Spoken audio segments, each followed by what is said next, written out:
turunlah konsep rahmah. Rahmat. Tidak cukup cinta keluarga di rumah tangga dengan mawaddah saja, harus ada rahmat. Apa itu rahmat?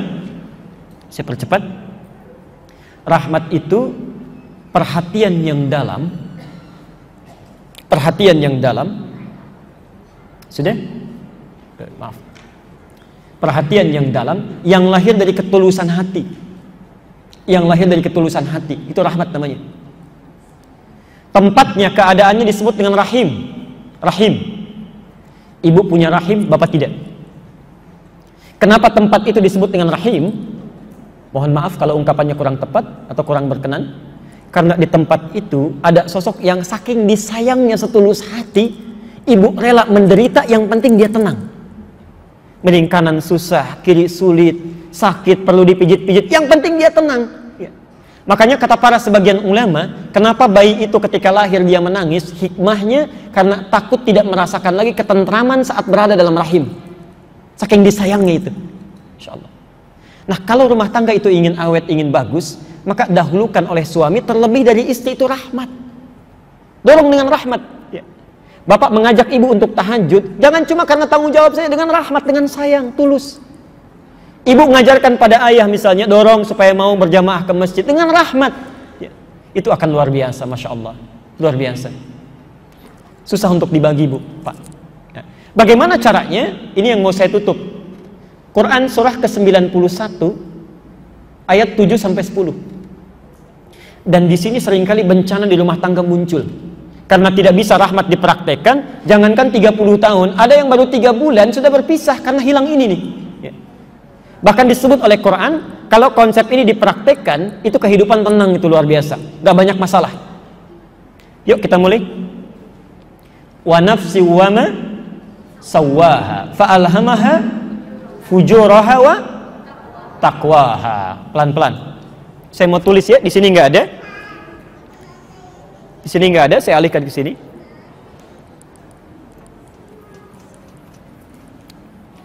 Lihat konsepnya, Bu, ya. Karena rahmat itu terkait dengan perasaan. Perasaan adanya di jiwa. Jiwa disebut oleh Quran dengan nafas. Nafas. Ya. Di dalam jiwa manusia itu ada 2 perasaan. Takwa, sifat-sifat baik. Yang kedua fujur, fujur, dorongan pada yang tidak baik. Nama lainnya nafsu. Ya. Nama lain fujur itu nafsu. Takwa terulang sebanyak 115 kali dalam Al-Quran. Nafsu terulang sebanyak 115 kali dalam Al-Quran. Ini baik, ini lawannya yang tidak baik.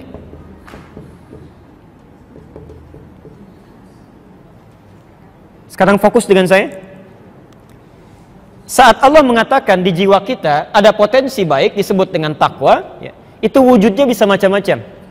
Misal, sabar itu takwa. Di saat ada orang mencela ibu, ibu bisa sabar, peluangnya ada, karena di dalam diri kita ada takwa. Ya. Jujur itu takwa. Tawadhu, rendah hati itu takwa. Tapi saat yang bersamaan, mohon maaf, ketika sabar itu muncul, itu dibuat oleh Allah lawannya di sifat fujur. Lawan dari sabar apa? Misal, marah. Ya, marah. Jadi dalam diri kita itu ada peluang bisa sabar, tapi ada potensi juga untuk marah. Ya. Seseorang mencela kita, ibu bisa milih itu. Ya. Bisa sabar, bisa marah, silahkan. Tapi kalau ibu bisa memilih yang baik, kenapa yang buruk yang muncul? Saat Allah menciptakan jujur, dibuat lawannya. Lawannya dusta, bohong. Saat Allah menciptakan rendah hati, tawadhu, ada lawannya. Apa namanya? Sombong. Sekarang perhatikan, di sini konsepnya. Kita gagal dalam memahami ini, rumah tangga seringkali ada masalah. Lihat konsep Qurannya. Sifat ini yang fujur, yang tidak baik, ternyata diciptakan oleh Allah bukan untuk membuat manusia bermasalah, menjadi tidak baik. Tapi sifat ini diciptakan oleh Allah untuk menjadi katalis, kalau dalam ilmu kimia itu, ya. Menjadi katalis, ya. Menjadi pemancing, ya, supaya melatih yang sifat baik-baik ini muncul. Ya. Sifat yang jelek diciptakan, yang kelihatan jelek, bukan ingin menjadikan kita jelek, tapi sebetulnya untuk melatih yang baik-baik ini muncul. Kalau marah tidak diciptakan, bagaimana sabar ketahuan? Kalau dusta tidak dibuat, bagaimana jujur bisa tampak, gak akan kelihatan. Nah, cara paling mudahnya kata Quran, kalau kita mendapati sifat marah itu hadir pada lawan bicara kita, maka pahami, ya, posisikan sifat marah itu untuk melatih yang sabar dari kita supaya muncul. Ya. Cara gampangnya, kalau ada di depan kita marah, yakinkan marah itu dimunculkan supaya sabar saya itu muncul. Ya. Marah dicipta supaya saya sabar. Ya. Di cara cepatnya, kalau ada orang marah, kita cepat sabar. Ya. Jelas ya? Ada orang bohong, kita harus jujur. Jelas sampai sini? Ya. Jadi kalau ini diterapkan dalam rumah tangga, enaknya luar biasa. Contoh, bapak pulang dari kantor, marah. Ya. Marah itu dibuat pada bapak, dititipkan, bukan ingin menjadikan bapak pemarah, bukan.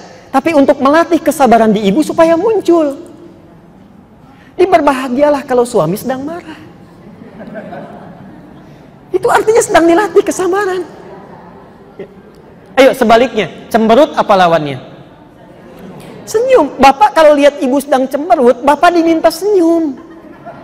Gampang. Mah kenapa ya? Kayaknya kenal, selesai masalah.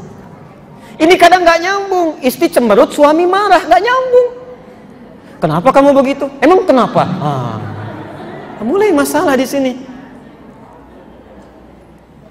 Oh, teorinya gampang, prakteknya yang tidak mudah ya.